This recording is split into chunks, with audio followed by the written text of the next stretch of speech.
What's going on, everybody? Welcome in to Blazers Uprise Live here on a Thursday, here in a new location, just for tonight. What are you saying whoa to? We're in a new location. Nobody's complaining about the light today. Nobody's complaining about the background today, unless you hate couches. I don't know. Voice might be a little echoey, so maybe that's something you guys can complain about today, but otherwise, I wanted to go to a place with AC. Family is at the coast right now. I'm heading down to... Are you muted? I will unmute you. Yeah, I am all... Thanks. I am not used to the location, man.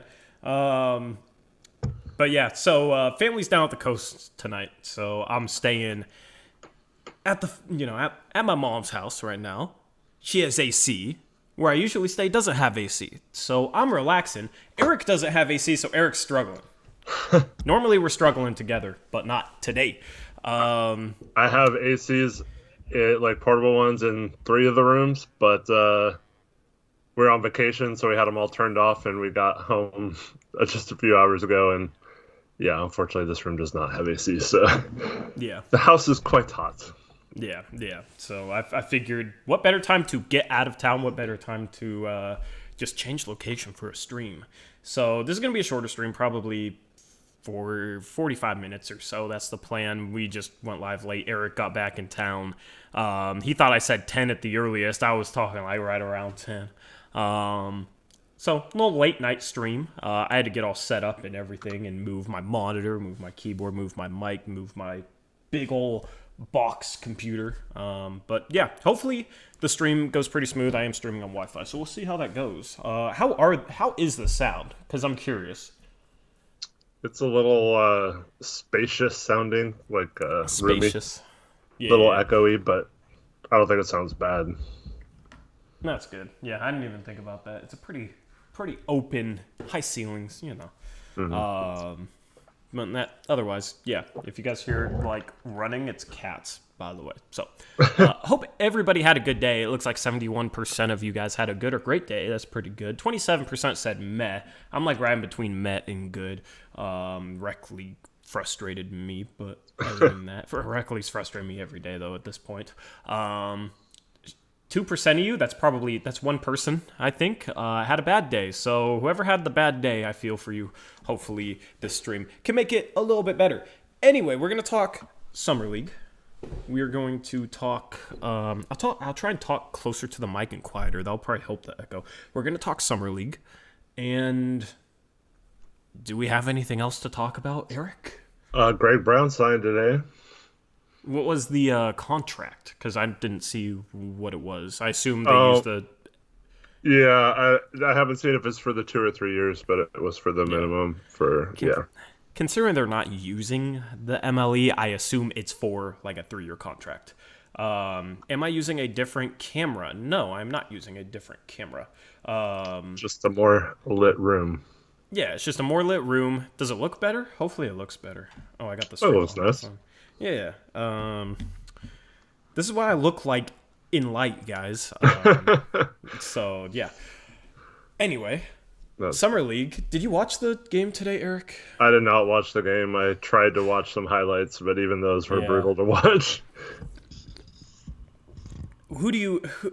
Okay, I'll give my takes. Who do you want to start on? What do you want to start on? Chat, you guys can let us know too. Who should I... Actually, yeah, I'll leave it up to chat. Who do you want me to talk about first? Well, let's just get CJ Elleby out of the way, since I know you're going to bash him. Let's just get it out of the way. Oh my goodness, dude. He's been painful to watch. Mm-hmm. Dude, it's like every first shot he takes doesn't hit rim. Like, the first shot he took today, it might have been partially blocked, but he gets blocked on a jumper or he airballs a jumper, and then next possession down, he casually shoots a layup, gets blocked. Doesn't even leave the ground to shoot the layup, gets blocked. Like, the dude... I wanted to see some scoring progress. And if anything, he's gone the other direction, and it's worse. And it's just disheartening. What's weird is, he was... a scorer, or he was thought of as a scorer in college. He kind of carried that team, the Washington State team.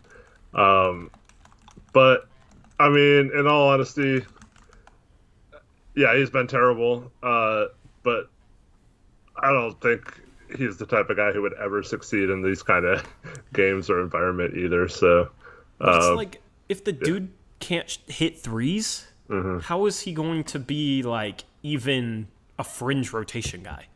Yeah, especially in today's NBA, if you can't hit threes as a guard, you Yeah, better have like some other skills that really stand out.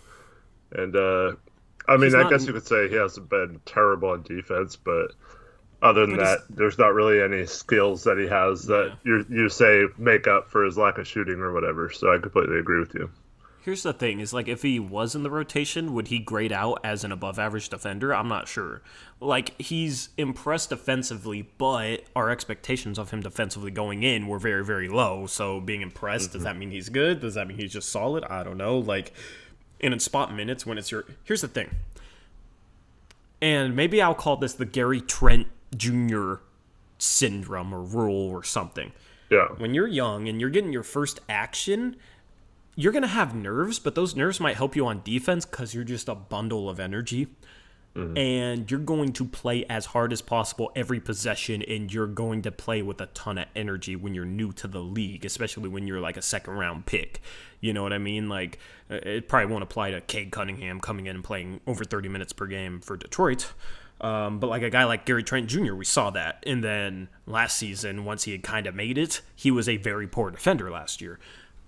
With Elleby, it's like, okay, he's coming in flashes, and he's looked good defensively.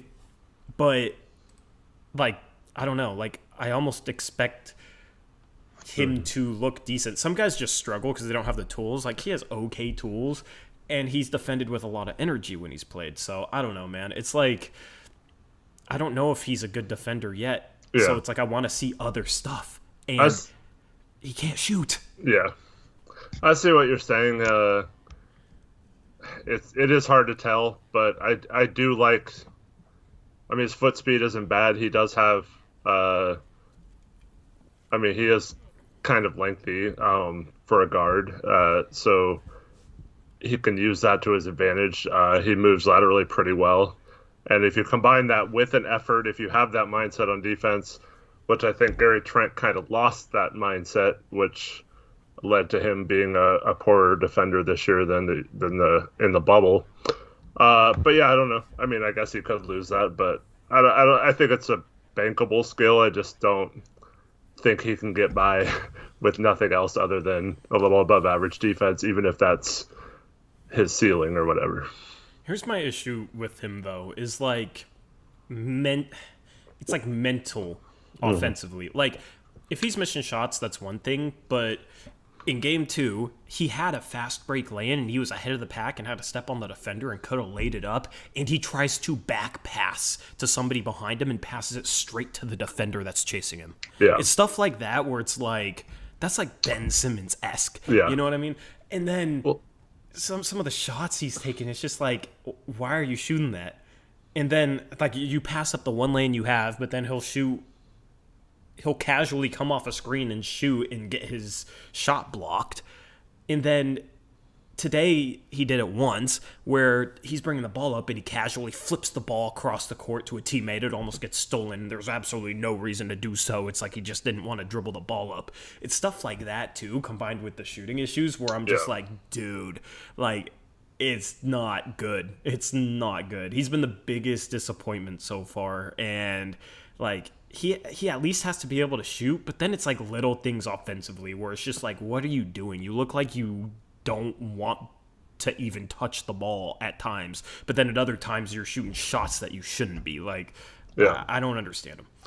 Well, that's what I was saying. Like at Washington State, he was like the man on that team, and he would have never passed that ball out. Like he would Mm-hmm. have taken it strong. So I think some players do have trouble adapting from being like probably most of the teams he's ever played on, including through college. He was like the guy on the team, and then he goes to the NBA, and he's like barely a fringe NBA player. So a lot of players struggle how to fit in when you're not like the number one option, and I feel like he's struggling a little bit with that. But like you said, if he doesn't improve that jump shot from just being a respectable catch and shoot 3-point shooter, none of this is going to matter because he won't stick around the NBA long enough to find out if he can develop any of those other skills. Yep. And here's the thing. I don't care if how many subs are we at? I'm losing count. Like we're almost at 5,300. I don't care if all 5,300 subs love CJ Elleby. If he's playing like trash, I'm gonna say he's playing like trash. Even if everybody disagrees with me or doesn't like it. No, I know. I'm just saying, like, I'm gonna call, like, if somebody's playing that bad, I'm gonna call him out. You know what I mean? Like, I call it like I see it. And I wasn't going into Summer League. I feel like some people think I'm trying to hate on him or trying to criticize him or want to criticize him or already hated him in the first place. None of that is true. I went into this like, okay, he showed flashes of defense last year. He was a solid shooter in college. If he can develop his three-point shot, it might make it, well, A, he'll just be a better offensive player, but then B, guys might run him off the line a little harder, and he might actually be able to get into the paint. And then we can see maybe some playmaking and just see him like play off of that and have his three-point shot. Maybe that opens up his game in Summer League. And that's what I was hoping to see. And I kind of expected that. Dude, it's not even close. Like, I don't know. So I'm just going to call it like I said. He needs to change his form is broken, Eric. Yeah. His form is broken. He shoots from the other side of his face and has so much sideways movement when he shoots. It has to be fixed. Like, he's not going to succeed with that form. His cut his hair too. Maybe he should try it, but yeah, his form is broken. He has to rebuild his shot from the ground up. I agree. He should have been doing that during COVID, probably. Or during this year's offseason. Like, I don't know. Like, I mean, the offseason hasn't been super long, but yeah, but still, man. I mean, you're not. Honestly, it's not even necessarily a full rebuild. He has to change his shot pocket. He has to bring it more in line. Yeah. He's brings the ball from way on the other side of his body and across his face while he's shooting it. You can like bring the ball across your face to your set point and then shoot it straight, but the problem is he doesn't bring it all the way across. He brings it and his set point is on the other side of his head, and then he like follows through like to the side. And just watch when he's like in line with the camera in the basket and watch the lateral movement from his set point to his release. Like, you're not going to be able to consistently knock down shots like that. There's no chance. And it looks worse than it did last year, and it looks worse than it did in college. It's gone the wrong way. So as his hair's grown out. Yeah, maybe that's it. Maybe it's messing with his head. I don't know. But well, if he shoots from the side of his head and it's all there's hair there. But no, yeah, I do agree. I mean, people in chat mentioned Ben Simmons before. You brought that up with the layup thing, passing out of it. I mean, how many times have people said that he needs to rework his shot or do something different, and he never does. So hopefully they're working with him on it. We did bring in that, what's his name, Steve Etzel or Wetzel or something. Wetzel, yeah, something like that. He's supposed to be like a shooting coach type guy. So hopefully that is something that he helps him with there. Obviously he was just tired a few weeks ago, so he probably hasn't gotten enough time to work with him on it. But yeah, it just looks bad right now. And yeah, there's no excuse for him playing this poorly. I mean, it's one thing to just shoot bad. I mean, that's going to happen, especially in a 3-game sample size, but not combined with just looking completely flustered out there. Yeah. So disappointed with him. But there's other guys to talk about. One thing though, I mean, when Blazers Uprise first started, shortly thereafter was the Summer League where I think Trent was like the main guy and Simons got hurt or they held him out after a couple of games or something. And you were really hard on Gary Trent that Summer League as well. It was different though, because it was like he was taking some terrible shots, but you could see the shot making potential at the same time. Right. So, like, it's like, okay, if he cleans up his shots and makes better shots and defends better, like, he'll be a role player. With Elleby, it's like, he's not even close to showing me shot making or shot creation potential. So that's the big difference. Is like, yeah, I was hard on Trent, but it was more so for some of the shots that he was shooting. He was just chucking up a bunch, you know, like he was overshooting. And he was, I don't know, and I get it in Summer League trying to prove yourself, but that's why I was hard on him. But it was completely different because you could see the flashes, and I think he had a really good game. Like, it was either last game or the second to last game of Summer League. He had a really good game and hit a bunch of shots, and a lot of them were difficult shots, and, you know, hit the 3-ball. I would love for Elleby to come close to anything like that at this point, and I would be shocked. Well, like Defended One says, maybe this horrible Summer League stint will be good for him in the long run because, you know, maybe he was a little too cocky with, oh, I got some minutes and then I didn't play again. So it's not that I couldn't play, it's just that I didn't get minutes. And maybe he, like, kind of, I wouldn't say slacked off, but, like, didn't work as hard on fixing the necessary things that he needed to. And then, but this Summer League is going to be a wake-up call there. If he doesn't fix those, he's going to be out of the league. So, yeah, Cal Wilson says he's Lonzo Ball if Lonzo Ball couldn't pass or defend. Here's the thing: Lonzo shot 38% last year. I would love for Elleby to do that. Yeah, so. But see, that's somebody that fixed their form who used to shoot on the other side of their head, and he fixed his form in one offseason and became a better shooter. Yeah.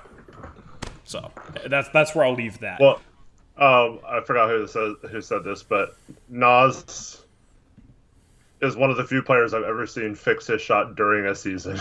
Yeah. So if Elleby shouldn't play much, if at all, this season, so hopefully he has time to work on his shot all season long, and by the end of the season, maybe that can look better.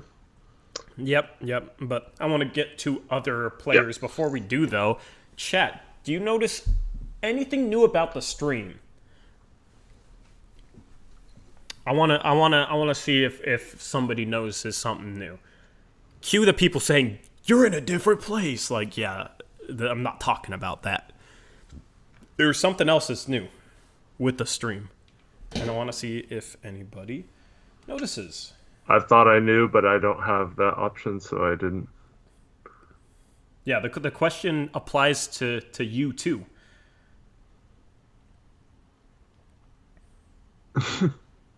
Nothing to do with the camera or the room or the light or anything like that. Brian's going to get a 5-minute timeout for that one. Jerk. He said the pimple on my head. Man, well, you got to point out my imperfections. I started off the stream wearing a hat, but it's so freaking hot in here that I cannot. I'm gonna die by the end of this. Yeah, we have one person in chat. Yeah, we have one person in chat who's kind of onto it. More than one person who's kind of onto it, because we are on Blazers Uprise Live. Definitive One is onto it. See, I don't have a super chat option, so. You don't? You should. But yeah, this channel is now monetized. I figured you guys had a $sign. But yeah, the ads. Yeah. So we finally got this channel monetized.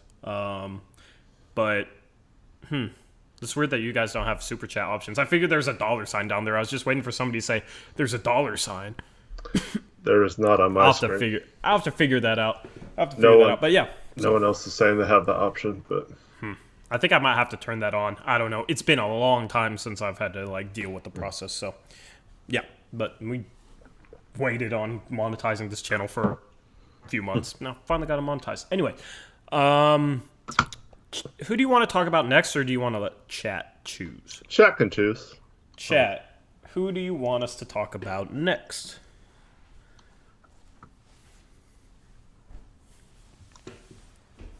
I think I know who's next. I already know who's next. Yeah. Yep. Figured. I mean, I should have just said it. Everyone is in agreement. I just wanted chat to feel included. I mean, Greg Brown's Greg Brown looks like he could maybe be a role player, like right away. If used right, I agree with that. Yeah, like under Chauncey, like I don't want him in the rotation right away, but considering like we were drafting him to be a project, right?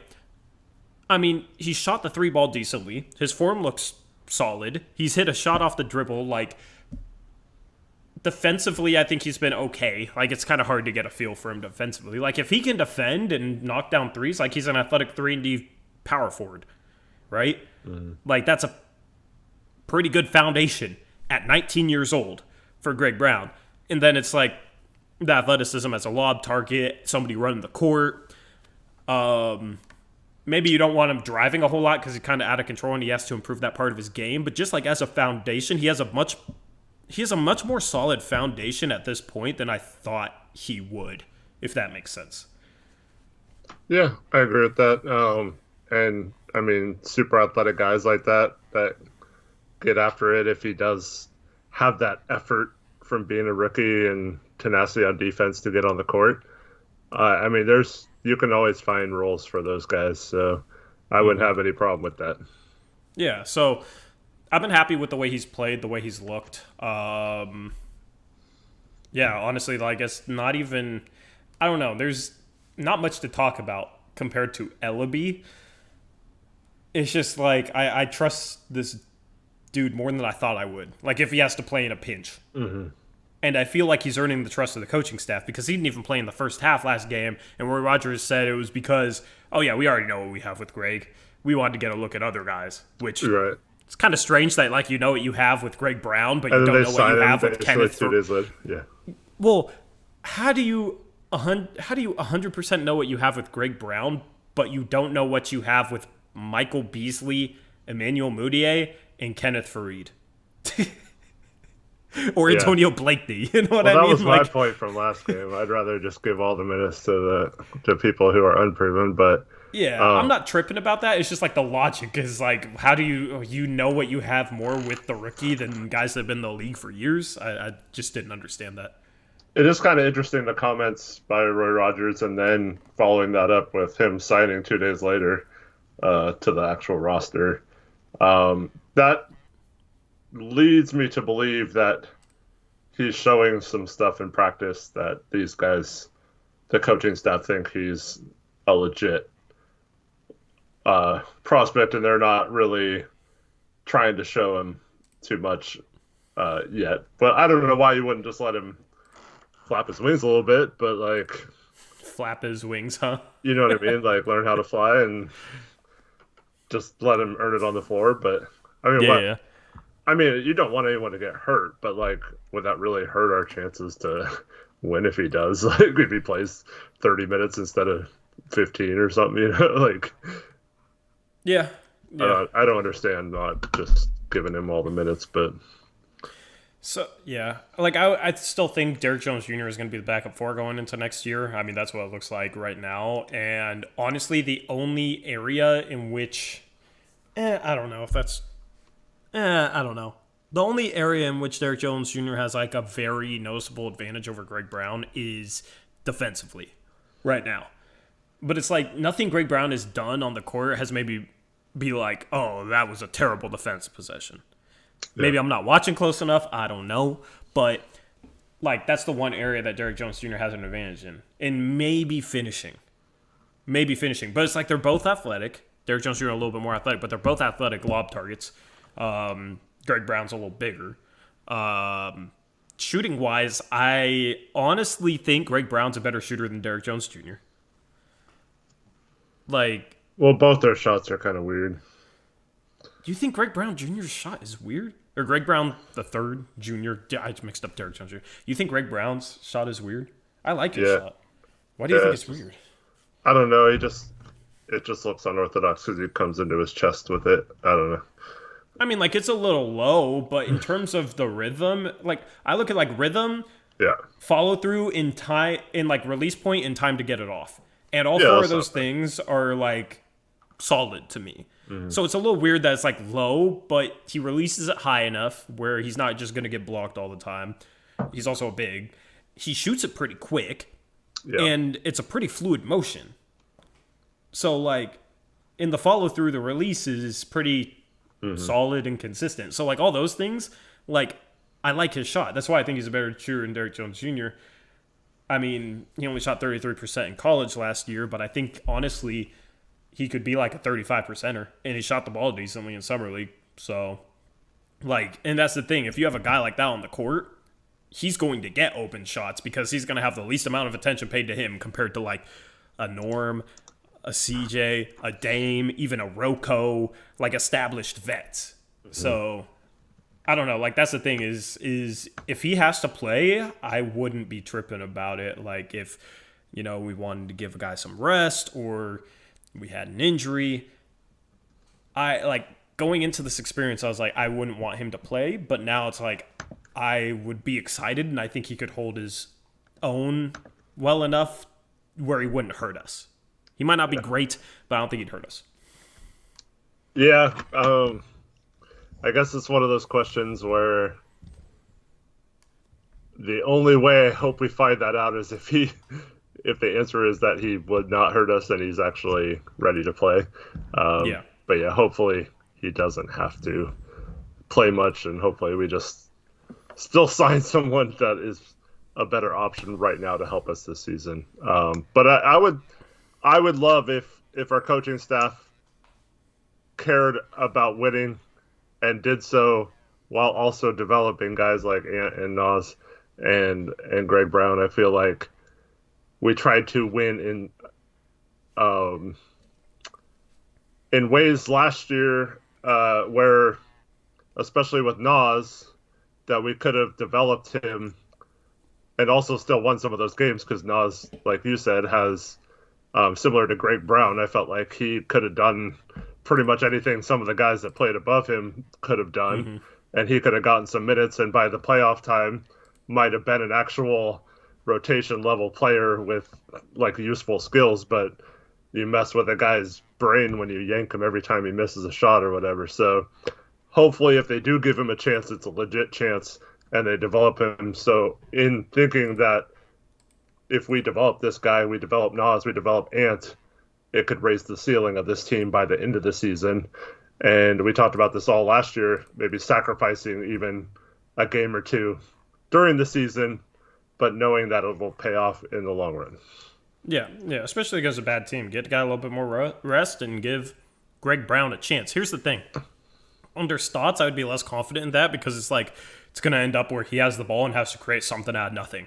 You know what I mean? And it's like, But under Chauncey's system, in a good motion offense, if it's executed correctly, it's more of a situation where the offense should be able to generate quality shots for someone. And if Greg Brown is having quality shots generated for him through the offense, I have much more confidence in that than if Greg Brown had to try on his own to generate quality shots for himself. Does that make sense? Yep, absolutely. Yeah, it's all good, Brian. It was pretty funny. I just had to give you a 5-minute timeout for that one. But who you guys want to talk about next? You want to talk about the vets? Yeah, let's talk about the vets. There's literally nothing I want to say about any of the vets. Like we know what these guys are, and nothing they're doing is like surprising, and we've seen them for years. Moutier's playing a little better than he did in game one, which was to be expected. He struggled in game one. I don't really care. Like, it would probably be good to get a good third string point guard, but we do have 3 guys that can run point. There's like guys I'd rather have than Moutier too. Yeah.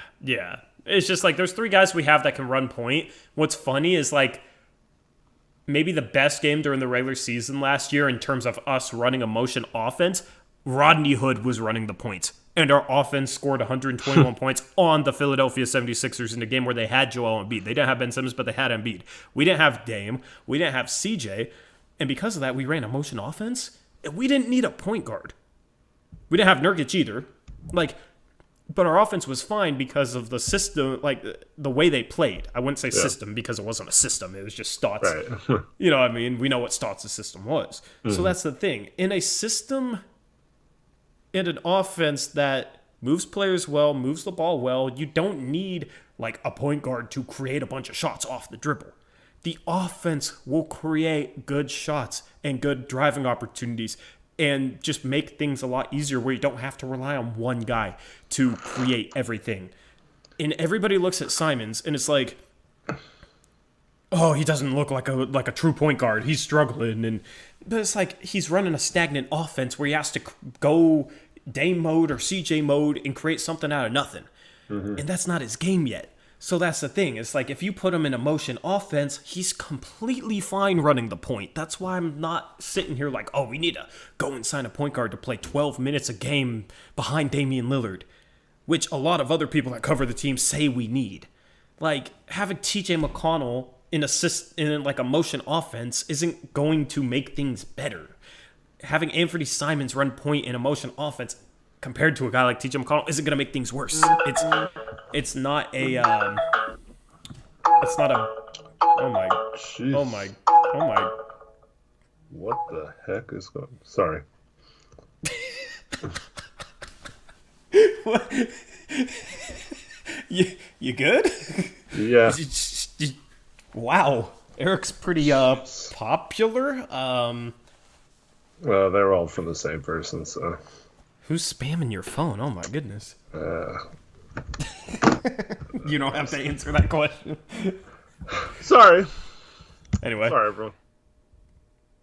Anyway, yeah, I mean, like, I don't know. Like, we have 3 guys that can run point. And last year when we didn't have any point guards, we had a really good offensive game. So, I don't see, like, I don't agree with the narrative that we have to sign a point guard at this point. Did you happen to catch the Norm interview with Brooke? Yeah. So in that, he said that one of the things that he wants to show next year, too, is that he can run the offense. He can set those guys up just as much as Dame and CJ do. And he was talking about how Dame or CJ basically had to create every bit of their offense last year. And he was like, I can help you guys. And he wasn't allowed to do any of that. So he was excited that it looked like he was going to get an opportunity, maybe with the second unit or with those guys, to create them. And I get excited hearing this kind of stuff where he was like, you put Dame and CJ in the corner and let me have the ball up top. Like, how are you going to stop that? Like, because I can drive, and if they collapse, I can kick out to one of those two in the corners. And if they don't collapse, then I feel pretty confident that I can score on most players in the league. So that was exciting to hear that Norm thinks enough about his abilities to help in that situation as well. Yeah. Let me look up this box score for Summer League. Here's the thing with like Norm, CJ, and Dame.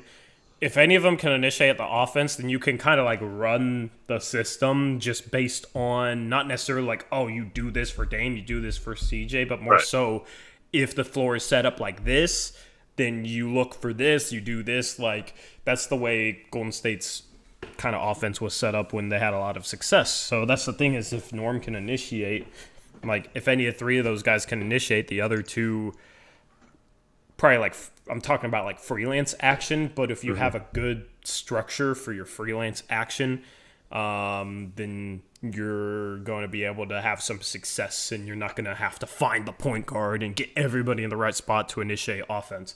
So that's kind of what I'm looking for. The problem is our freelance offense was not structured enough and was just straight up pick and roll and stagnation under Stotts. So it'll be interesting to see how our freelance offense improves, because I'm very confident it will improve. It's kind of hard to explain things without showing film. So, you know, as we get into the season, should be able to maybe on Twitter or whatnot look at film and kind of give you guys examples for that. But yeah, I'm not tripping. Like, I don't care to have any of Blakeney, Beasley, Fareed, or Moutier on the team. I don't care. Yeah, I don't want any of them on the team either. And I'm just sitting there hoping that we're just, you know, giving those guys a shot just because we needed some depth on Summer League, but not because we still have that open roster spot, and that's going to be whatever guy out of those 3 earns it or whatever. I just I don't think I mean, if we're talking a few years ago, maybe I would want all three of them, but I just like you mentioned earlier, I'd rather just give Greg Brown the minutes than have Yeah. Freed or Beasley be the backup power forward or whatever. Like I just don't think that helps us or makes this team ceiling any better to sign any of those guys. Yep. George King has struggled after a hot game one. He is not intriguing to me anymore. He wasn't that intriguing to me in the first place, but he came out hitting his first 5 threes in game one, so Yeah. that was nice to see. But 1 for 7, 0 for 2 from 3. Milton Doyle sucks. Kobe Yeah. Simmons had a decent game too, but 0 for 4 today. He's not a guy I'm looking at. Blakeney 6 for 11, 2 for 6 from 3. He can score, but I think he had his first assist of summer league today. I don't know if he had one last game, but good for him. Also had 4 turnovers. But the only other person to talk about is, why does ESPN have Moutier listed as a forward? I don't get that. I saw that too. So that made me laugh. Their position, like Trenton Watford's a forward and Greg Brown's a power forward. I don't understand. But the only other guy to talk about is Trenton Watford. 3 for 7 from the field, 1 for 3 from 3. 5 rebounds, had a steal, had a block. Got beat on the perimeter a couple times. He needs to improve his closeouts, his foot speed on the perimeter. Needs to try and find a way to become a better perimeter defender, because that's kind of one of the knocks on him coming into the league. But he's looked solid too. I've been pretty pleased for like an undrafted guy on a 2-way contract. I think he's looked pretty solid so far in summer league. I like his field for the game. I think he would be one of those guys that would look better next to better players. Yeah. You know what I mean? So it'll be intriguing to see him get some preseason minutes. Hopefully he gets some preseason minutes next to like a Dame or next to a CJ and is like, here, bring the ball up, initiate things, handle the ball. Because he's kind of a little bit of a point forward who can pass. He didn't have any assists today, but had 5 assists in game 2. Yeah, the 0 assist is not indicative of his passing because in game 2, this is something I really noticed, is that he's the type who puts the passes right in the player's shooting pockets. And it's such a like little thing that sounds stupid, but if you hit their passes right on the money and a player could just catch it and shoot like all in one motion, it's such an advantage as a passer if you're able to set your guys up that way. And it's a skill that not a lot of players have at a young age. So that's one of the things, like players who get a lot of assists and stuff, it's because they're always putting the passes on the money. The shooters around the person, once they get used to it, know that the passes are going to be right on the money and that they can just worry about catching it and shooting it.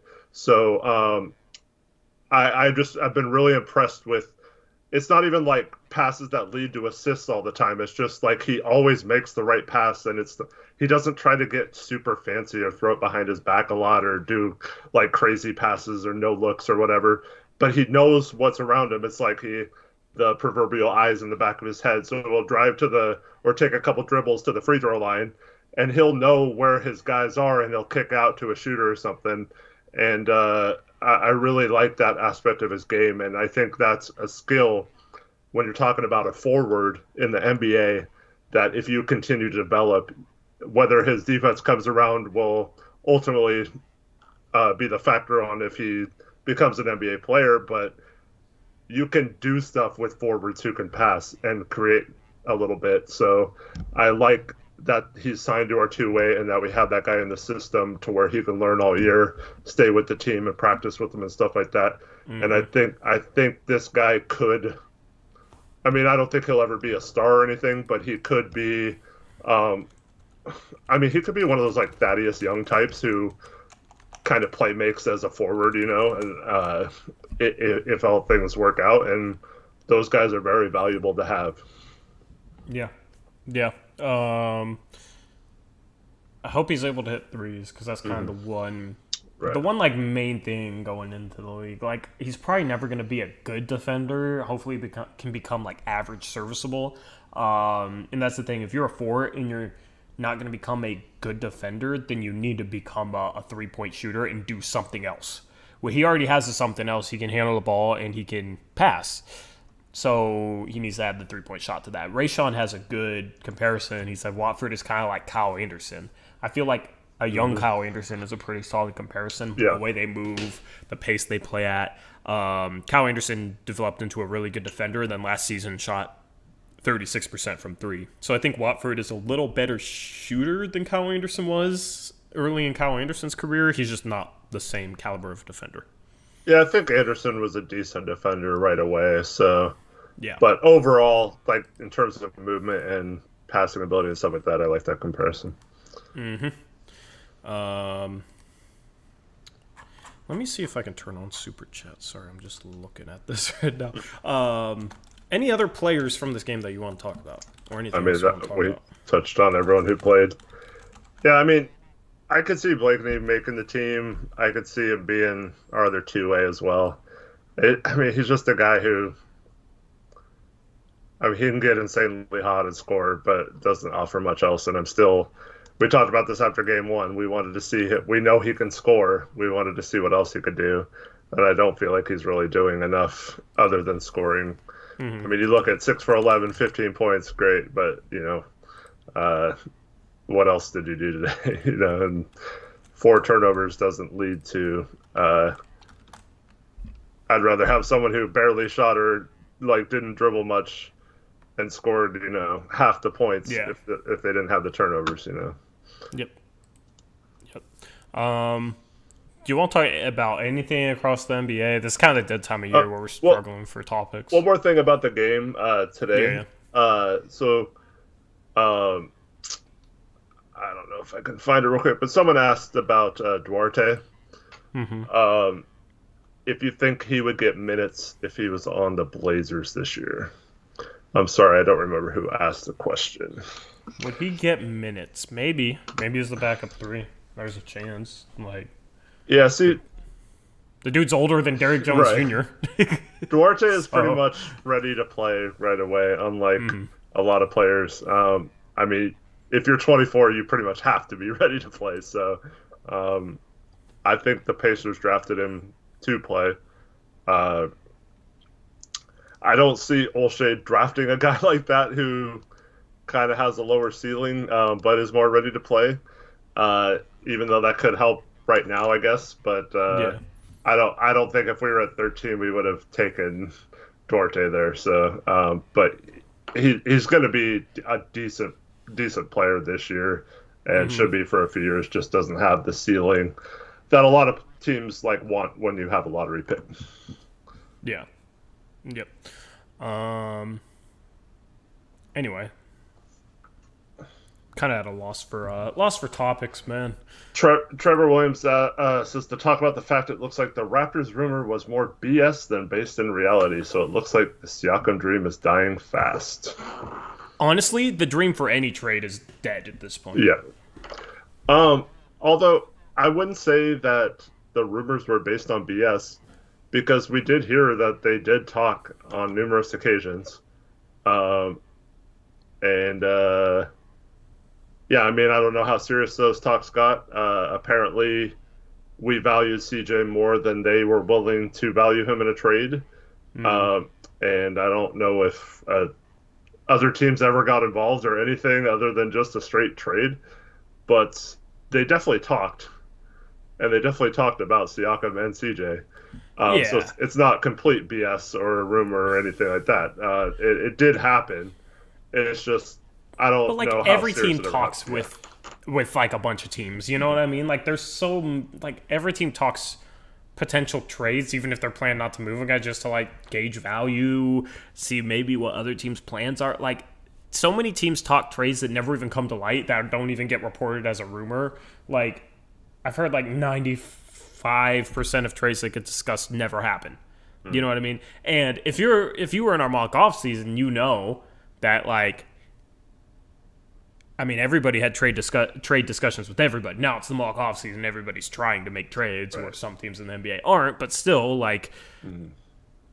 teams talk. So that's the thing is I don't think Siakam, I don't know. I don't know whether or not he was available. Now, of course, if they're not going to trade him, they're going to say, yeah, we're going to build around him. So, of course, they're going to say that. So, I don't know. I don't know if he was ever available or not.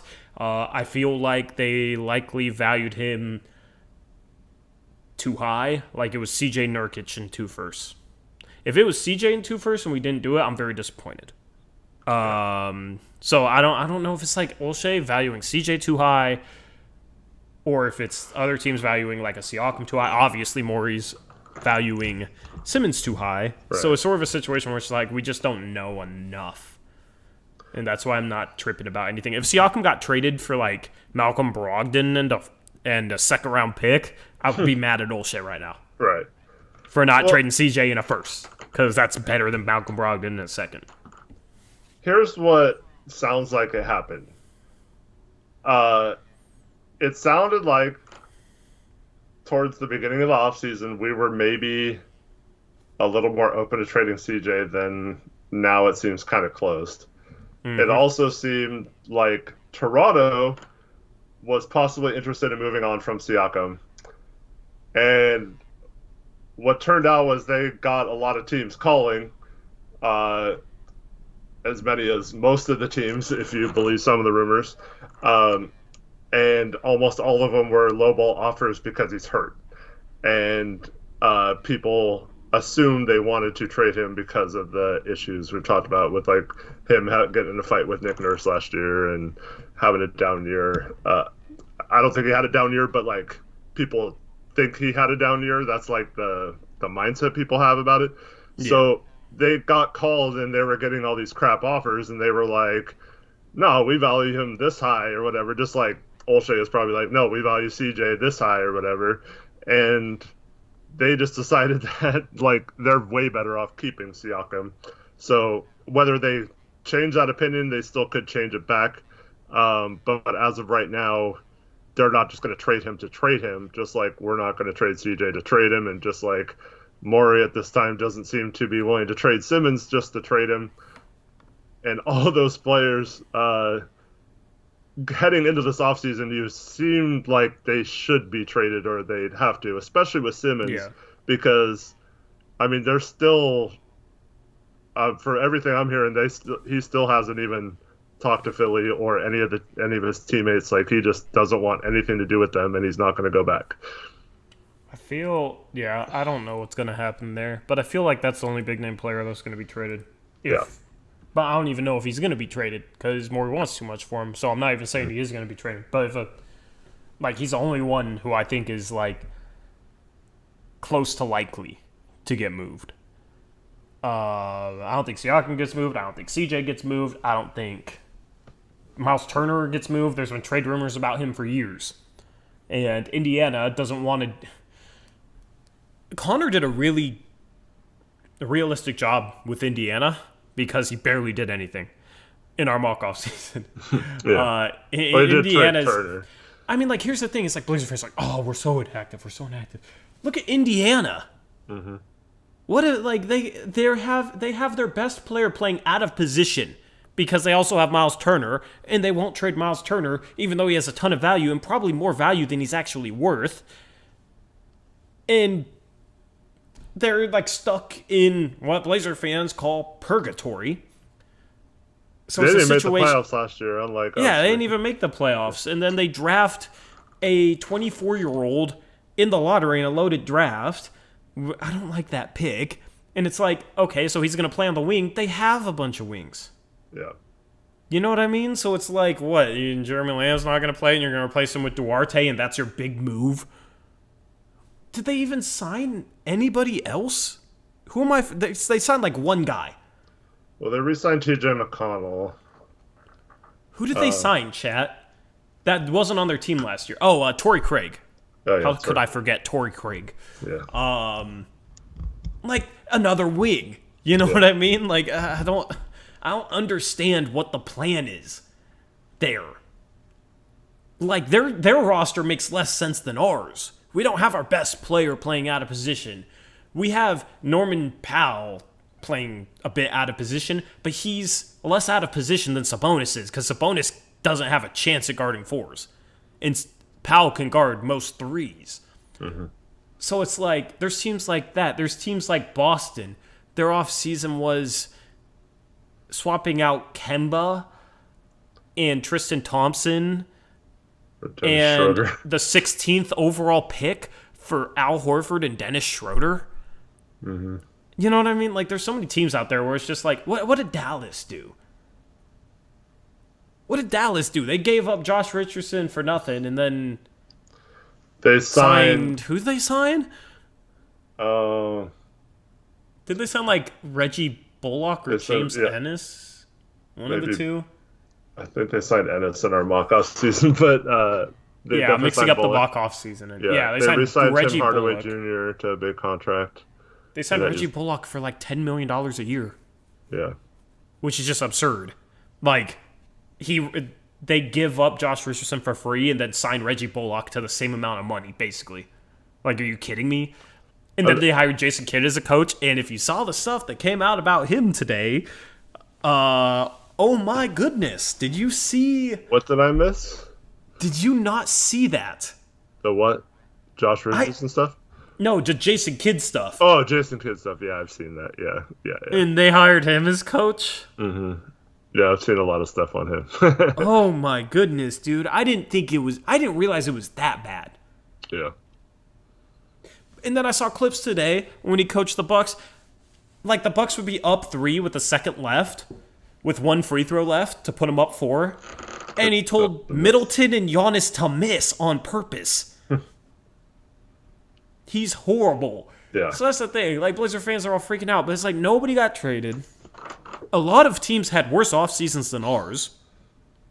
Like, our off season is very just bleh. But like, if we lost Norman Powell, we'd be screwed. So like, it could have been a lot worse. We brought back Norman Powell on a great contract. Okay, Cody Zeller for a minimum backup center is about as good as I could hope for. We didn't bring back Melo and Kanter. Now you have Derek Jones Jr. as the backup 4 and Zeller is the backup 5. That's such a big upgrade defensively off the bench. Now it's like when the bench comes in the game, it's like, oh, well, thank goodness we built a 10-point lead because they're going to score like 20 points in 3 minutes, which is the feeling last year we had during the playoffs. People forget how bad Melo and Kanter were together. So, like, the bench, I think, will be better. We got the right coach, in my opinion. I think Chauncey's going to be phenomenal. We kept Norm. That's a lot better. It's not what people wanted. It's not flashy, but that's a lot better than a lot of other teams' off seasons. Well, sorry, this is a different outlook than last stream. What do you mean? I don't know. It seemed like you're a lot more sour on it than last stream, but no, I wasn't sour. I was just saying like we're not going to do anything, and that's still how I feel. So there was this horrible Blazers Edge article saying how we took a massive step back, and they were quoting some national CBS article or something about how our moves were just like the worst moves ever, and we went from like a playoff team to like bottom of the West basically. And our roster get worse. so I was like, I put out a tweet just saying like, okay, it's one thing to not be happy with the moves, or not that they happy that they didn't make a big trade, but like at worst we're pretty much neutral from last year. I mean, you can maybe argue we're slightly worse or something, like if you really broke it down, maybe, but to take a massive step back, no, we're like about the same. And of course I get like at least 10-15 people replying like, we're worse, we took a massive step back because every other team got so much better than us and all the other contenders kept getting better, right? And we did nothing to improve while all these other contenders did stuff. And I'm like, who got better? Like, I don't understand this. I don't understand this world where every other team got better. Like, what did the Clippers do to get better? Like, well, I don't understand. Like, yeah. Let's just run through the West. What did Utah do to get better? They replaced Derek Favors with Hassan Whiteside. And they signed Rudy Gay. Yeah, Rudy Gay. They lost Georgia. Did Georgia Niang sign with someone else? Or yeah, I think so. I forget where he signed though. Didn't he sign with the Spurs? I don't remember. Yeah, they lost George Niang and Derek Favors, replaced him with Rudy Gay and Hassan Whiteside. That's pretty lateral, in my opinion. That's like, I think we had a better offseason than them. Phoenix re-signed Philly. Okay, Phoenix, of course, re-signed their point guards. They lost Torrey Craig. They added Elfrid Payton as a third-string guard, and they brought back JaVale McGee. I would say that's maybe... Shamet. They traded Javon Carter. Trade for Shamet. I said bring back JaVale McGee. They brought in JaVale McGee and traded for Shamet, which I think is a very meh trade. Like, you could maybe say they have a better offseason than that, but they add Shamet and JaVale McGee, like, and lose Torrey Craig. That's very, very meh. Denver replaced Paul Millsap with Jeff Green. What else did they do? Very minimal. Exactly. I think our offseason is better than theirs because I'm not sure Jeff Green had a good shooting year last year, but I mean, he's up there in age too. Like, he's very similar to Paul Millsap for me, just in terms of caliber of player. Whereas I think Zeller's an upgrade over Canner. I think Zeller's an upgrade over Canner. The Clippers brought back their guys, and did they lose or sign anyone? Or are they just running it back? Well, they had some draft picks. They got Keon Johnson. Keon Johnson. He ain't gonna be ready to play, right? Yeah, they're not like guys that are gonna play. I thought they lost one of their players. Chat, you guys can help with this if you want. But like, they won't have Kawhi all year, like next year, so they are worse next year than they were this past year, right? Dallas traded out Josh Richardson for Reggie Bullock. I'm not a huge Josh Richardson fan, but he's better than Bullock. And they did nothing else. Do you see how inactive all these teams were? These were the 5 teams ahead of us in the Western Conference. I think we had a better offseason than Dallas. They downgraded. And they brought in Jason Kidd. We brought in Chauncey Billups. That's the other thing you have to factor in, is we brought in Chauncey Billups. Mm-hmm. Lakers, we don't. To be fair, we don't know for sure yet, but yeah, but like I'm much more confident in Chauncey Billups than Jason Kidd. Come on now, like that's a better upgrade coaching wise. Because Stotts I think was worse than Carlisle, and Billups is better than Kidd.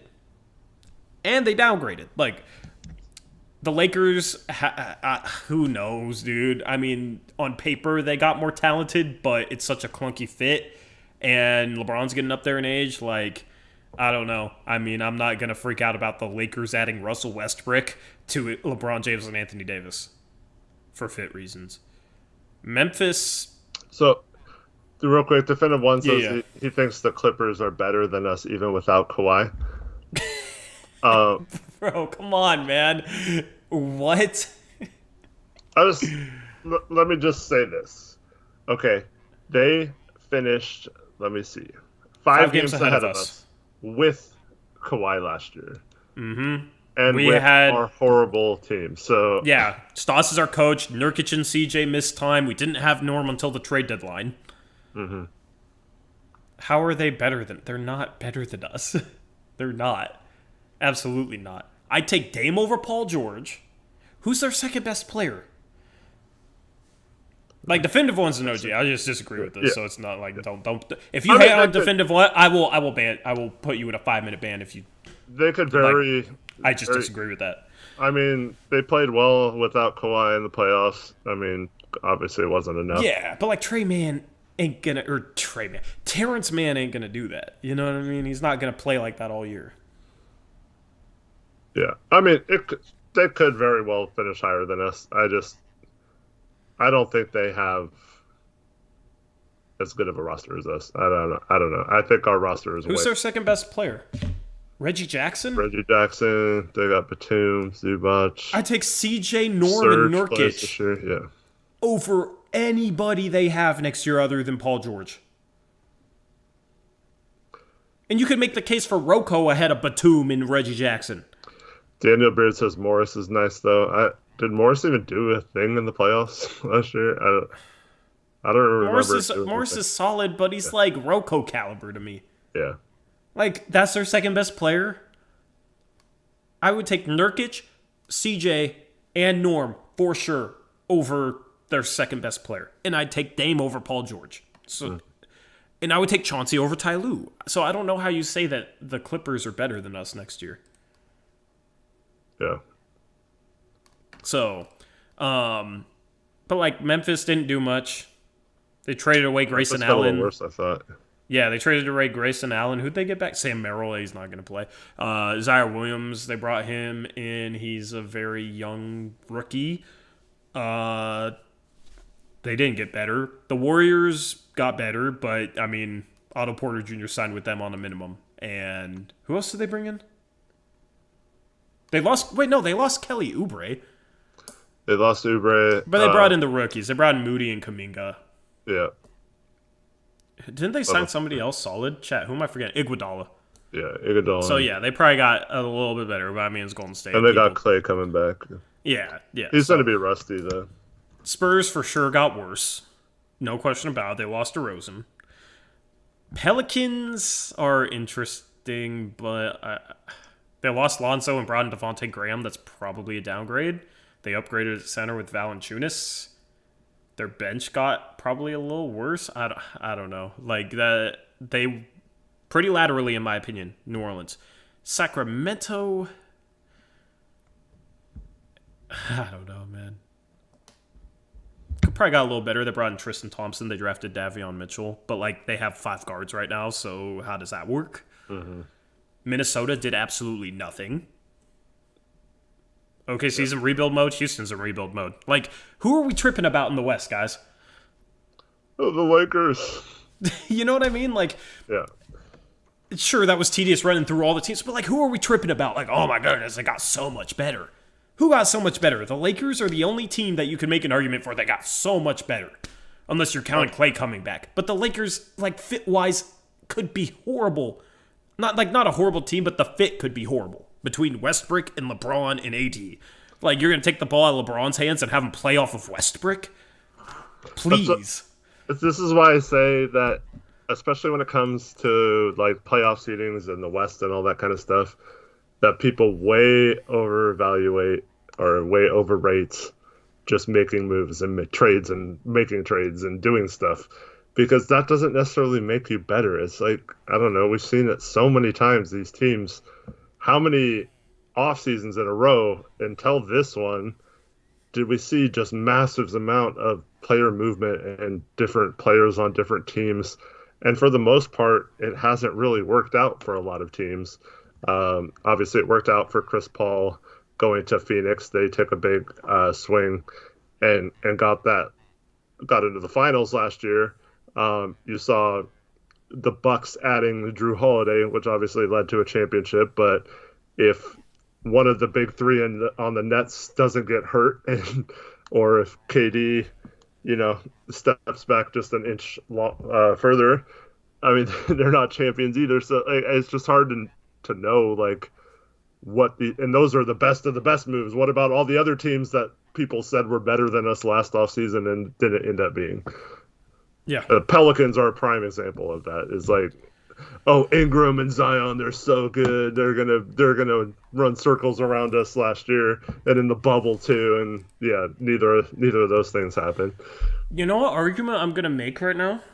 What's that? Oh, I don't know. I think I know what you were gonna say. I don't think you want to go on record saying it, but I kind of see your point. What do you think I was gonna say? I think you were going to say that the Blazers actually had one of the better off seasons in the West. I was thinking a little bit more. If you count coaching, coaching and roster, the Blazers, in terms of upgrading, probably put them in the top, like, 3 or 4, if you're not counting like Houston, if you're not counting like lottery teams. Right. Like, who would you for sure put above them if you also count a coaching upgrade? Like, I'm not putting Phoenix above them. I'm not putting Utah above them. I'm not putting Denver above them. I'm not putting the Clippers above them. I'm definitely not putting Dallas over them. I'm not putting the Grizzlies over them. I'm not putting the Spurs over them. I'm not putting the Pelicans over them. The Kings, Timberwolves, not putting any of those teams above them. The only teams that I could see putting above them are the Lakers and the Warriors. Other than that, there's no other teams. If you count a coaching upgrade, as well as the roster, there's no other teams that I'd put above them. So, I love everything I'm hearing from Chauncey and the coaching staff. I think they will end up being that huge upgrade, but it's hard to say it definitively right now. That's why would give me pause. Like, I don't know how we can. It could not translate to the floors, but it's all speculative, though. Right. Like, everything Westbrook is, even the moves. Could shoot, like, players going to different locations could be terrible. Like, you're just speculating that the team got better because they got so-and-so player, and you're speculating that they're going to help them next year. Just like I'm speculating, like, Chauncey is an upgrade next year. Just like I'm speculating that Zeller is an upgrade over Canner next year. It's all speculation. And So you're not saying like they're going to be like contenders or anything, but like necessarily. But you're just saying in terms of these people saying that every other team got better is like I agree with you there in that if you put it in that frame. yeah. Well, Super Chats work. Gray Hughes Investigates will go down as the first Super Chatter in Blazers Uprise live history. He says, with a $10 dono, he says, support your local creators, everyone. Boom. Appreciate it, Gray Hughes. You will go down in history. You're always very supportive, and it means a lot to us. I refreshed and now I have the $sign as well, so you did something right. Yeah, I did do something. I did a little something. So yeah. Anyway, like, so like if you're speculating, do you agree with that? Well, I mean, Alex Wolf has a good point. Like you've seen most players that get traded or get signed or whatever, you've seen them play. That's why we didn't really mention rookies much when we were going over teams like improving. But yeah, but it's like if Cade Cunningham goes to the Warriors, you would speculate that they got better. Right. You know what I mean? Like, yeah, it's just.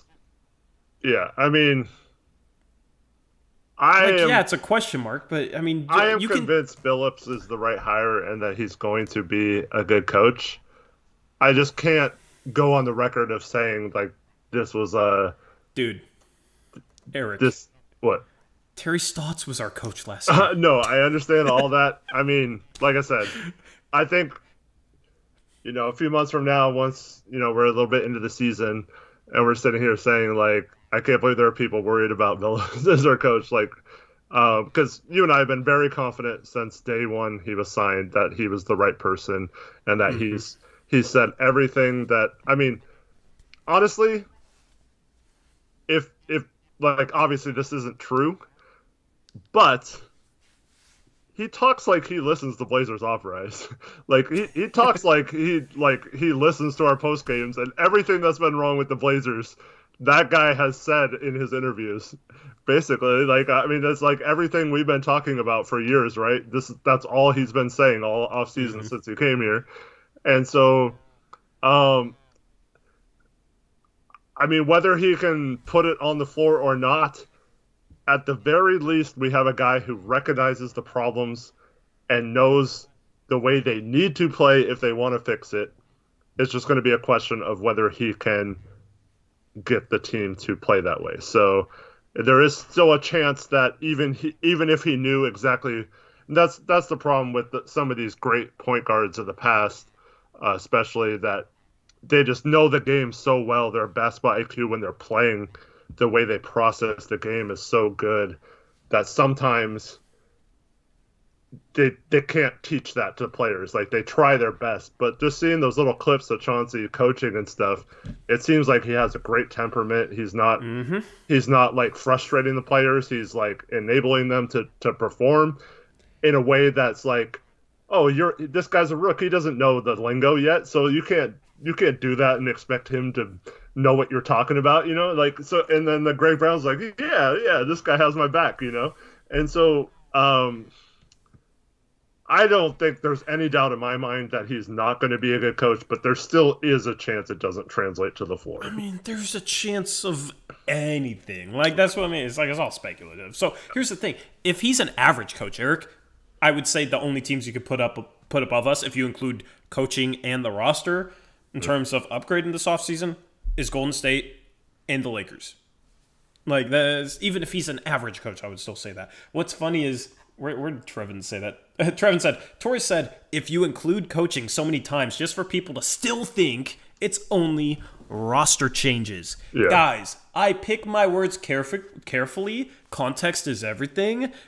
I hate when people come in here like and just ignore like a crucial piece of context with what I'm saying. Mm. There's a reason I said it so many times, Trevin, because I knew people would say like, but how is getting Zeller, Snow, and McLemore a top 3 offseason? Coaching is a bigger upgrade than all those guys. But I think coaching is a pretty big upgrade. And here's the thing, like, we just went through all the teams. There's so many teams that did not improve their roster and still have the same coach. Like, So that's the thing. Is like I'm not tripping about so many teams in the West. Like top 3 offseason in the West isn't saying much. In previous years, it wouldn't be. Right. But if you include coaching, in my opinion, I think coaching is going to be a huge upgrade. So I think like there's only 2 teams that I would say for sure that got better than us if you include roster and coaching. Very crucial. Is that Golden State and Lakers? Is that that's Golden State and the Lakers. Only 2 teams.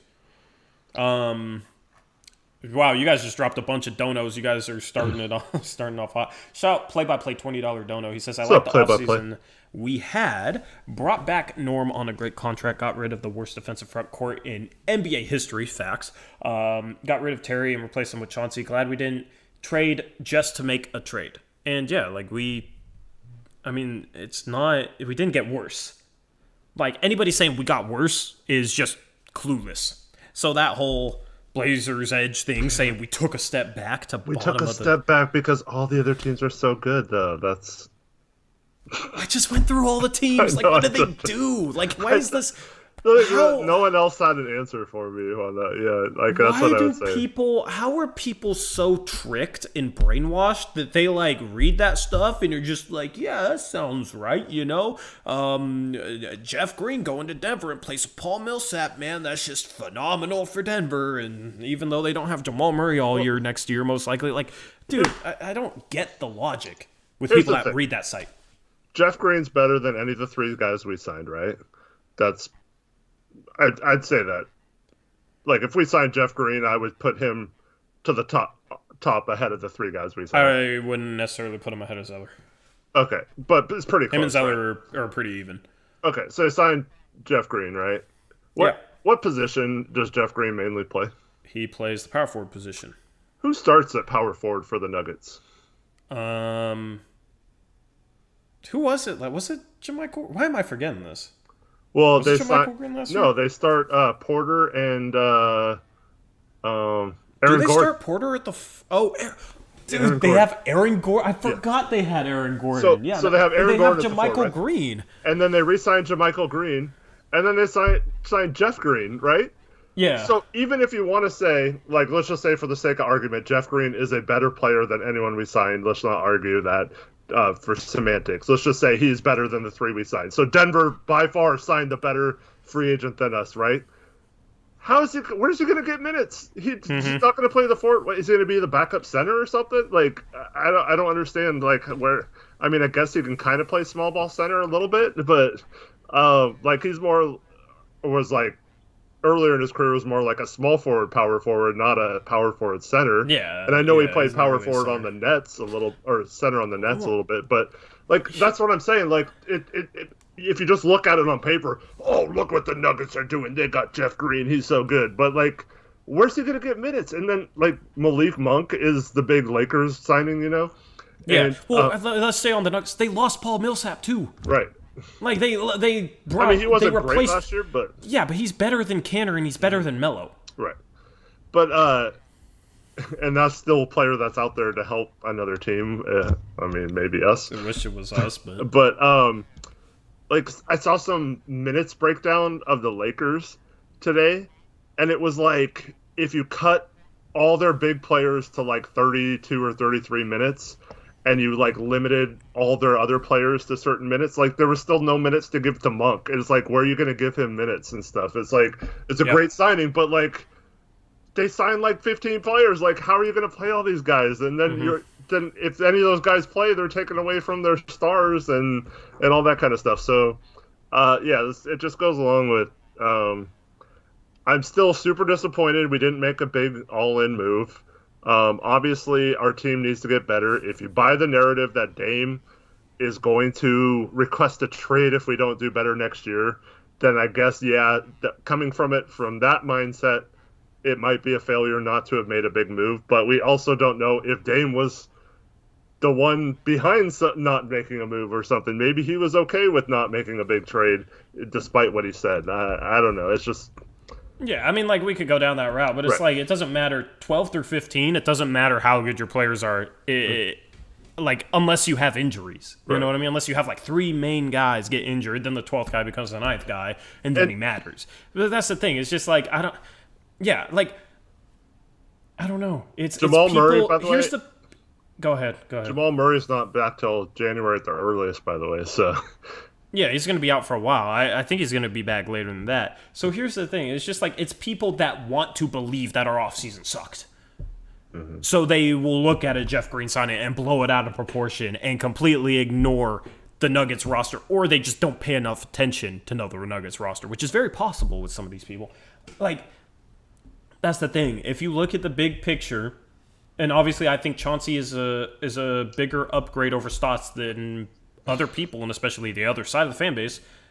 Like, I think we had a good offseason compared to a lot of other teams in the West. I think a lot of teams in the West had bad off seasons, which is rare because normally it's like, oh wow, the West got even better this year. You just reminded me of something that is one of my biggest pet peeves. It drives me absolutely crazy, right? Yeah. So, who's the backup center that the Nuggets lost this offseason? Do you know? JaVale McGee, right? So the Nuggets lost McGee, right? But they got better because they got Jeff Green. Yeah. But JaVale McGee didn't play, right? He didn't really matter that much. Who cares if they lost him, right? Mm-hmm. But then when you talk about the Suns, it's like, oh, they signed JaVale McGee. That's such a good pickup. Like, oh my God, like they're so much better than us. They signed JaVale McGee, right? It doesn't make sense. Like you have to have the same value as them taking away from Denver as us as Phoenix getting JaVale McGee. If you value him as a pickup, then you have to say that's a downgrade for Denver, right? Like, and that's exactly my point. Is people want to be upset. That's exactly my point, and that's how you can tell. So, and then you'll have articles on Blazers Edge. You know, like, I guarantee you they're not making an article if CBS is saying the Blazers had a low key good offseason and were.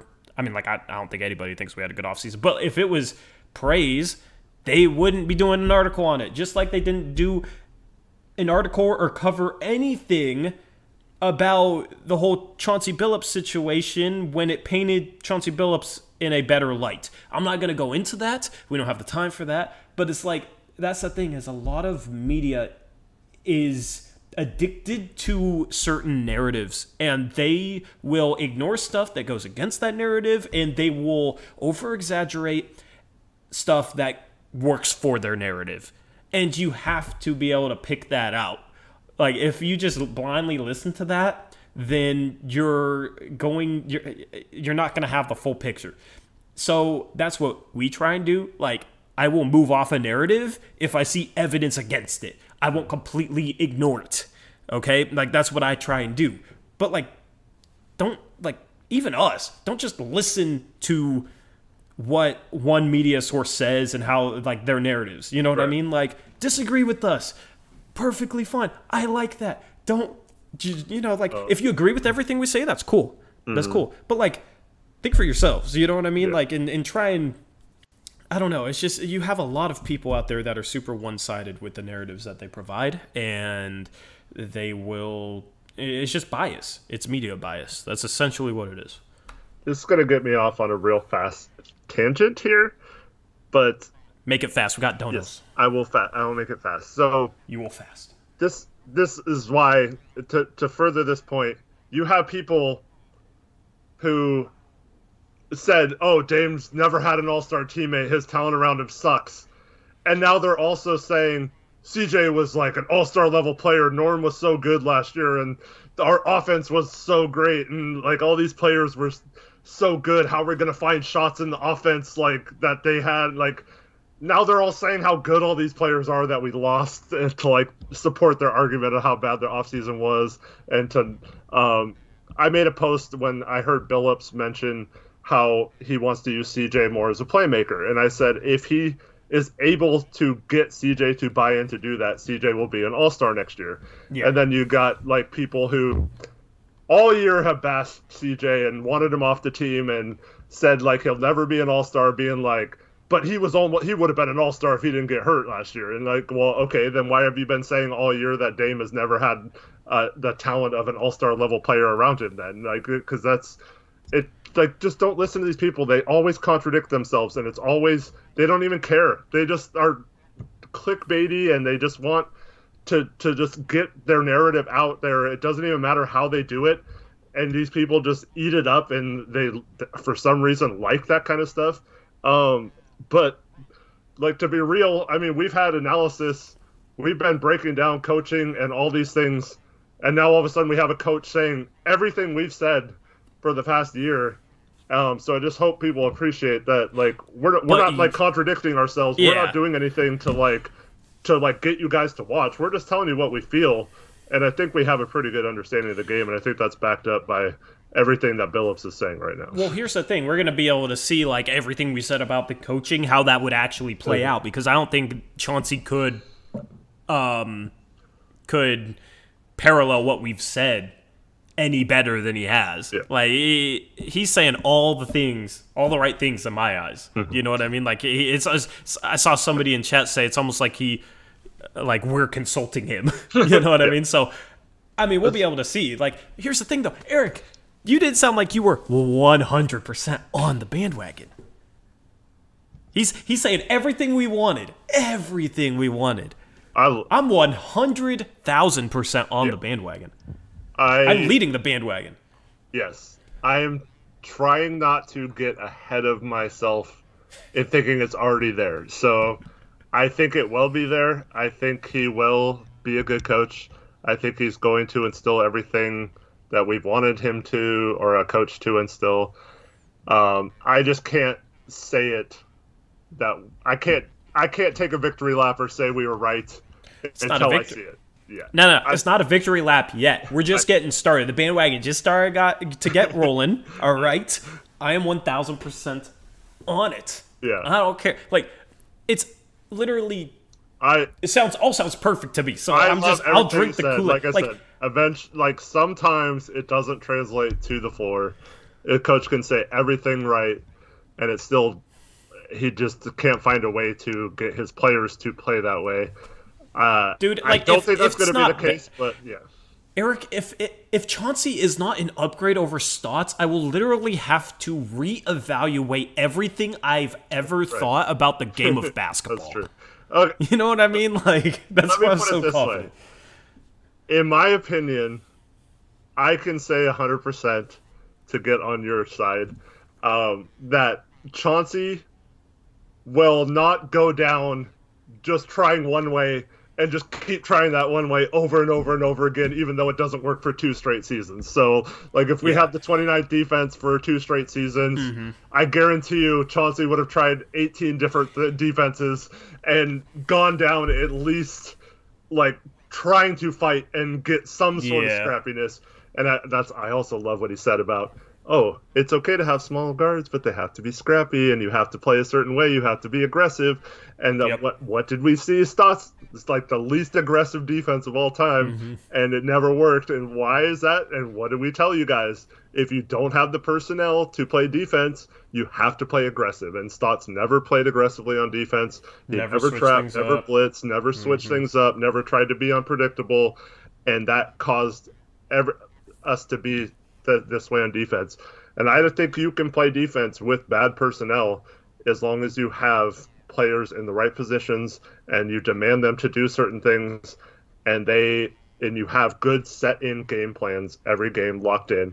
And I'm super excited because I think this is always going to be a silver lining. I still want them to make a trade, but we're going to be proven either completely right or completely wrong on whether coaching matters.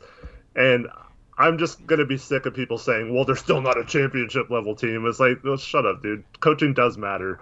We're not saying that a coach can take like a non-playoff team and win a championship with them, but he can take a talented roster like the Blazers and turn them into a team like Utah or Phoenix last year. Yeah. We got to thank Donos. Yeah. Shout out Alvaro. My guy Alvaro Albie? Bazan. Actually, I don't know if is that how his last name is pronounced? Bazan? Sure. Bazin? Alvaro will have to say Bazan. Whenever he's in voice chat next, he'll have to tell me how to say his last name. But appreciate the $2 dono, Alvi. Speculation is Greg Brown's ceiling is Jonathan Isaac or Spicy P. I think Spicy P needs to be the template to develop Greg Brown. Like, he's not a good passer whatsoever yet, and he's out of control. Mm-hmm. But, I mean, Siakam wasn't really that coming into the league. Siakam was older coming into the league. Greg Brown has some ball handling ability, is pretty athletic. Like, seems like he has a feel for the game, even though, like, I don't know. When he's not out of control, it seems like he has a decent feel for the game. It's just kind of reining that in and developing him. Here's the thing. Chauncey Billups is credited last year with doing a good job of developing playmaking. So long term, if he can help Greg Brown develop as a playmaker, kind of a ball handler, then sky's the limit. Mm-hmm. That's the template they should pursue. Yeah, I agree with pursuing that template. I don't think Jonathan Isaac or Spicy P is the correct comparison. At the draft, I heard a good one, and that was Jeremy Grant. But he's a little more athletic. But Jeremy Grant can score in multiple ways, but like he doesn't have that passing ability. But if you, like you said, he develops that passing ability, he could turn into a Spicy P type player. I just don't think at this point his defense is good enough to quite say he has the ceiling of either of those two guys. But he does have the athleticism and the talent to become a good defender.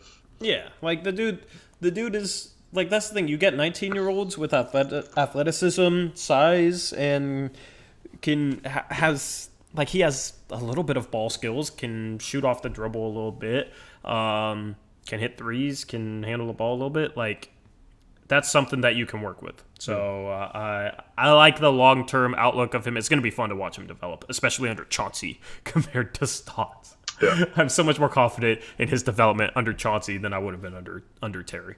Mm-hmm. Absolutely. Shout play-by-play, $5 dono. Adding to that trade market will more than likely be way better come trade deadline time. Yeah, the trade market around the deadline will be interesting. Here's the thing, like, what if we're like the 1 seed? I don't see us trading CJ then, even if we could get a good, you know what I mean? So, like, I don't know. We've talked about that before, is like, how good does CJ have to play to not get traded or to just improve his trade value slightly? But yeah, if they're the 1 seed, I don't see them trading. I see them making trades, but not any of the starters, basically. Yep. And then Mills Welsh, $20 donut. Appreciate Mills Welsh. That's huge. What's up, Mills Welsh? We should definitely be top 3. And I think Golden State will get off to a slow start because Clay probably won't be back till end of November/December, and Lakers will take a minute to click. Our starting 5 is ready to go. Is that really the case with Clay? I haven't really been following him. I thought he'd be back pretty close to the beginning of the season. He got hurt mid-November. Yeah, it was at the draft, right? Yeah. That we found out about it. Which was like November 18th or 20th or something like that. So, yeah. That was the Achilles, right? So, that's possible. I don't know which one was which. No, because he tore his ACL in the playoffs. Was his Achilles. Yeah. Oh, man. Yeah. Yeah, so, that's right. But, yeah, even if he did come back at the beginning of the season, he wouldn't be, as we saw with Hood, struggle with minutes last year. And everyone points to Durant, who's now going to be the example everyone brings up when someone says, like, Achilles is a career-ending injury or you'll never be the same. But you also forget that Durant had basically like a year and a half between his and playing again. So he had a little more time to recover than a normal season would have happened. Yep. My hat is terrible right now. Yeah, like they'll start slow. They have to, like, they're going to be playing Moody. They're going to be playing Kuminga. They have to have those guys like step up and produce, most likely. Maybe they don't have to play Kuminga, but I feel like Moody they'll give a chance to right away.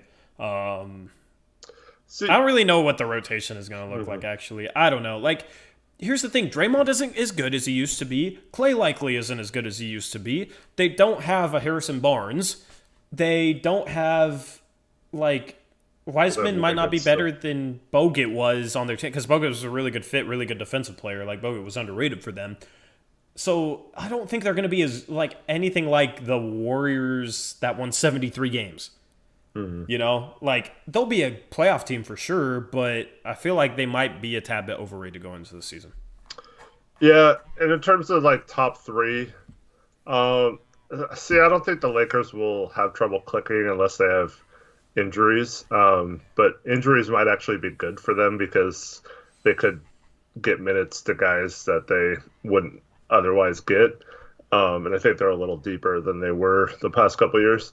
But yeah, I think between us, Utah, uh, Denver, who's always scrappy, even though they're going to be missing Murray, and I'd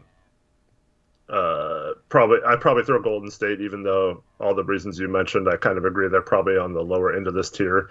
Um, and us, I wouldn't be surprised if any of those teams finish like one through 5 or 6. So yeah, I think it's going to be a battle, and I think we should be right in the thick of things. And I'd be surprised if we did not get off to a good start, unlike most of the previous years where we've put ourselves in a position where we had to catch up in the standings versus maintain. Yeah. Yeah. Warriors could be top 3, but saying they'll be top 3 100% is pretty silly. Right. Alex, I don't agree with that. Hot take: Mavs don't make the playoffs. It's very possible, actually. Like there'll be a play-in team at least, but they like Luka's so good. Yeah, but I can get on board with them being a 9th or 10th seed. Oh, I would love it. Yeah, but like I can get on board with saying they're going to be a 9th or a 10th seed. I'll do standings predictions closer to the season. I got to put this hat back on. I'll do standings predictions East and West closer to the season. That might be one of my more bolder takes. Like Jason Kidd's their coach. They didn't get better. Kristaps Porzingis is always hurt. Like that organization seems more dysfunctional than we do on the outside looking in. So, like, I think most likely they'll be 7th or 8th. They won't be 5th again, in my opinion. I think we'll be better than them. And the Golden State will be better than them. So I think they'll at least be 7th. But I think the Lakers will be better than them. So 8th. 8th is probably where we'll have them slotting in. What team was that? Dallas. Dallas, yeah. Because I think Portland, the Lakers... No, wait, that would make them... Yeah, I think Portland, the Lakers, and the Warriors pass them this year, which would move them from 5th to 8th. Do you put the Clippers ahead of them still? I don't know. 7th or 8th. Yeah. Yeah, I think Clippers and Mavericks are 7th and 8th in some combination. Mm-hmm. Anyway, anything else you want to talk about? I think we have another dono. Did we? Yeah. Did I miss one? Sorry to whoever I missed. I got CH Sports. I think this is the first time he's donated, so appreciate it. What's up, CH? If you're new to the community, welcome. Sorry, we kind of lagged behind. We had a very in-depth rambling session there. Normally, we try and thank donos a little bit quicker than that, but appreciate CH Sports with the $5 dono. They say, I think people forget that Nas and Simons are also getting a year older to help bolster our bench. Younger getting older has helped our bench before. I 100% agree with that. When it comes to like comparing them in terms of upgrading compared to other teams, like it seems like every team has young players that are going to get a year better. Golden State, or that are going to get better after a year. Golden State has Wiseman. Phoenix has Ayton. He's still pretty young. Who I'm blinking. Terrence Mann for the Clippers is going to get better. Taylor Horton Tucker is probably going to play a role this year for the Lakers. We'll see. So he's a guy that will get better with another year of experience. Like you can look at any team and find a young guy that will get better. So that's why I wasn't factoring that into the equation because I think for the most part that evens out. But the Golden State with Wiseman, like that's the X factor for them. If he can take a leap. Because he has a ton of potential. He has a ton of talent. If he can take a leap, then they could be very scary. But, like, he's the guy. Him and how Clay is after returning from 2 very bad injuries is the X factors for that team. Mm-hmm. But other than the guys you mentioned, though, Dallas doesn't really have a lot of those guys. The Jazz have... They have young guys, but they're not I mean, they're all like undrafted or second round guys for the most part. It's like, um, I mean, those guys could develop, but no one that you're really like scared or thinking of at this point.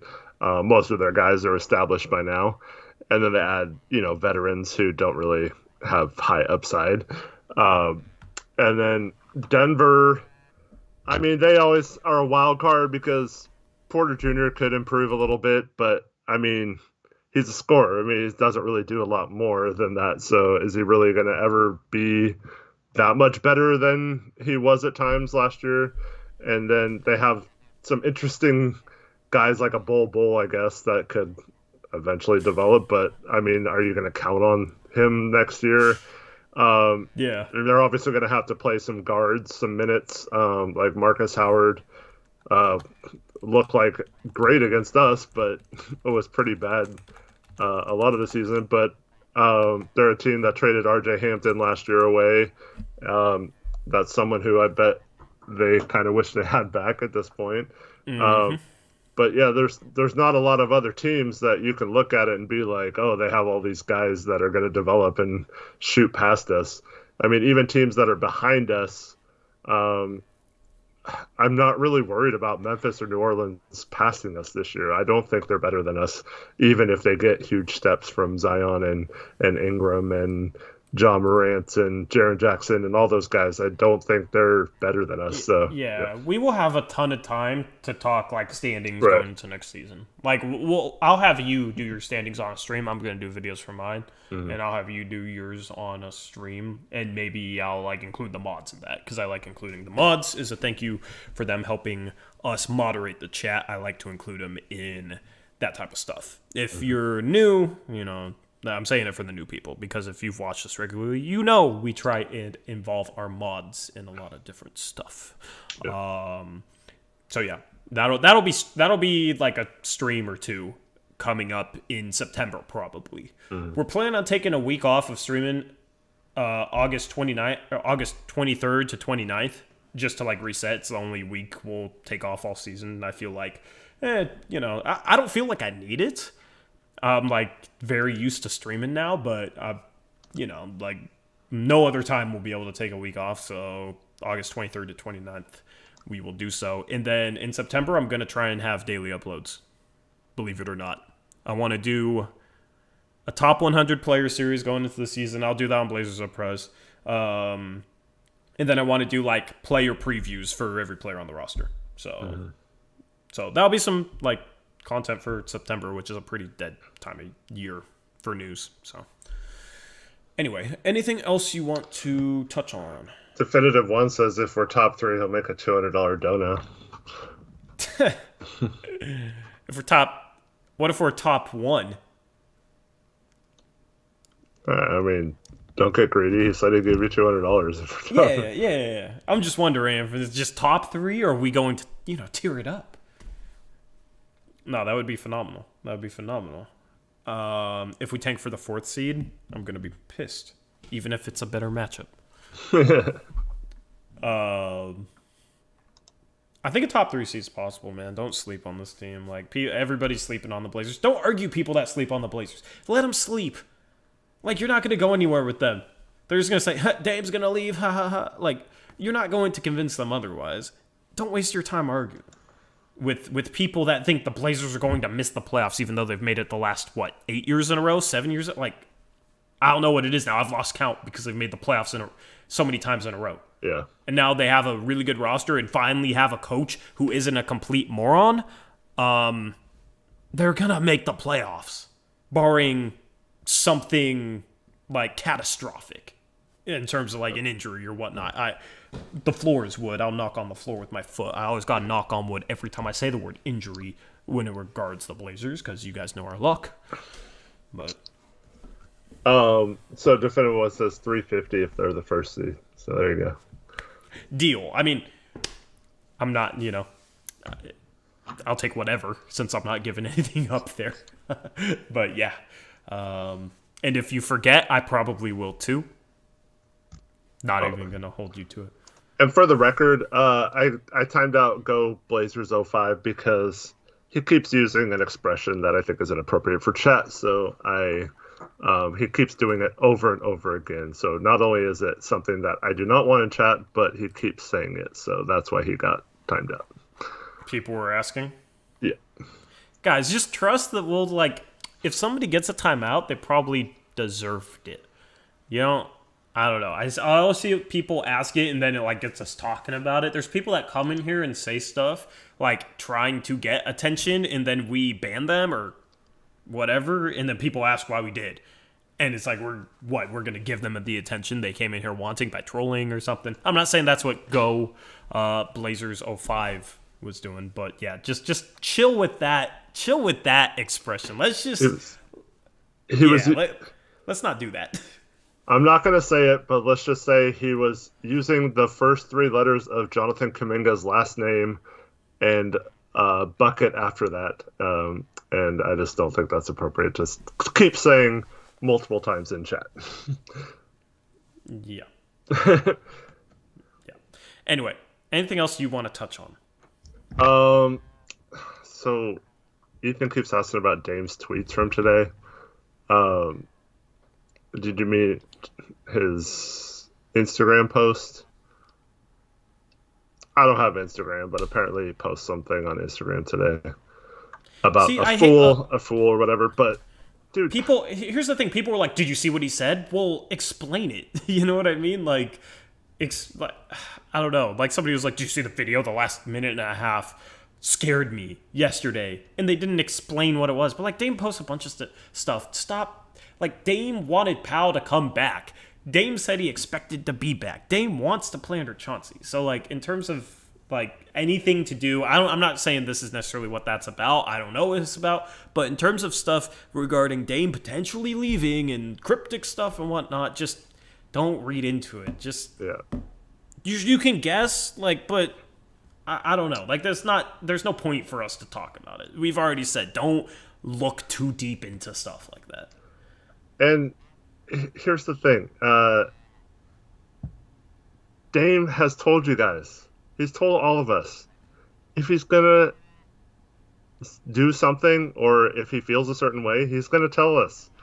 He's not going to do some vague, eye emojis, I'm demanding a trade, I'm just going to post a bunch of cryptic stuff, vague Twitter stuff that people will have to interpret. Nah, he's not like that. He's been honest with us this whole time, and that's what drives me crazy about all these people who continue to harass him and won't leave him alone when he's said multiple times he's not requesting a trade. Like we've said this like 10 times. I'm tired of us having to say the same stuff over and over again. Dumb. So like honestly, like from now on, don't read too much into stuff. Like I feel like some things me and you collectively, we just need to simplify it. Don't read too much into stuff. We don't care what he posted. It doesn't mean anything so apparently substantial. He told someone to tweet to bet $1 million that he'd go to the Lakers. See, that's new. Obvious joking. Yeah. It was basically saying like $1 million I won't. You know what I mean? Like, yeah. So that's the thing. Like, it's just and two. Okay, people are interpreting that as saying for him to bet $1 million on it so he'd make money, but maybe he's saying bet me $1 million and then Dame gets $1 million from this guy. Yeah, like guys, oh god. But that's why you shouldn't try to interpret this stuff.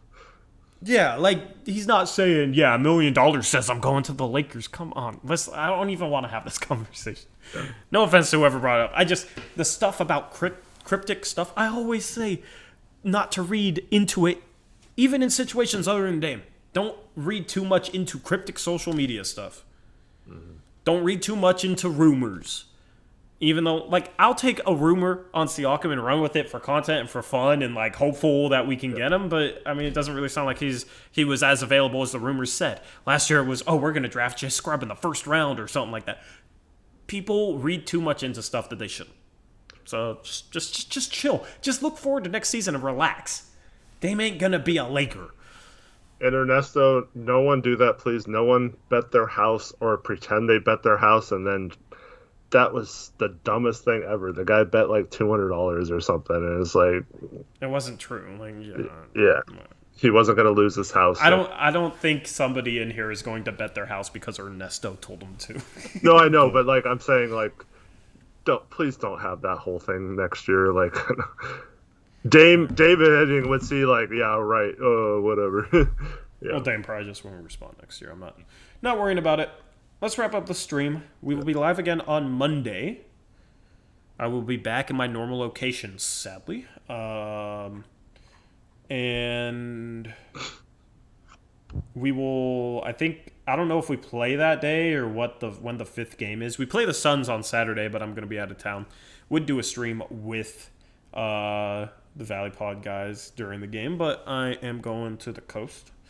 So gonna go get out of town for a few days. I'll be back Monday for that stream, and then we'll have that stream Thursday, and then the next week we're gonna take off, and then we're gonna ratchet up some content and stuff in September. We appreciate you guys hanging out with us during the off season. At this point in the off season last year, which it wasn't as long, so we didn't really have to deal with it. It was super dead, and we had a bunch of people join us tonight. So appreciate you guys making us a part of your night and coming in and joining in chat. Appreciate those of you who kicked off the donations on this channel now that we can have some super chats, so we appreciate that as well. Appreciate the mods. We got Trevin, Jackson, and Reese in here. Was Zach in here, or is I didn't see that tonight. Yeah, appreciate all our mods though. That's not in here. And yeah, anything else you want to end off with? No, I just want to echo that. Thank you everyone for watching. Appreciate you all. If we didn't get to your questions in chat, you can always hit us up on Twitter or Discord. Sorry we don't always get to everyone, but thank you everyone for asking questions and for tuning in. Yep. Until next time, have a good rest of your night and enjoy your weekend. I'll catch you again on Monday. Until then, as always, peace out. Go Blazers.